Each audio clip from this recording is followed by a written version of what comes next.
इचलकरंजी नजीक कबनूर इथं घरात सुरू असलेल्या 3 पाणी जुगार अड्ड्यावर स्थानिक गुन्हे अन्वेषण शाखा कोल्हापूरच्या पथकानं शनिवारी छापा टाकून 8 जणांना अटक केली। पोलिसांनी त्यांच्याकडून रोख 6,410 रुपये आणि 5 मोबाईल, 4 दुचाकी असा 2,55,000चा मुद्देमाल जप्त केलाय। या प्रकरणी शिवाजीनगर पोलीस ठाण्यात 8 जणांच्या विरोधात गुन्हा दाखल झालाय। इचलकरंजी नजीक कबनूर इथं बर्गे मळ्यातील अनिकेत केटकाळे यांच्या घरात 3 पाणी जुगार अड्डा सुरू असल्याची माहिती स्थानिक गुन्हे अन्वेषण शाखा कोल्हापूरच्या पथकास मिळाली। त्यानुसार शनिवारी सायंकाळी त्या ठिकाणी छापा टाकला असता 6 जण जुगार खेळताना मिळून आले।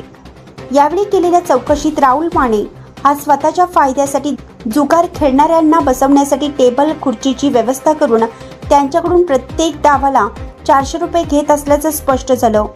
त्यामुळे पोलिसांनी जुगार खेळणाऱ्यांकडून रोख 6,410 रुपये आणि 5 मोबाईल, 4 दुचाकी असा 2,55,000चा मुद्देमाल जप्त केलाय। या प्रकरणी शिवाजीनगर पोलीस ठाण्यात 8 जणांच्या विरोधात गुन्हा दाखल झालाय।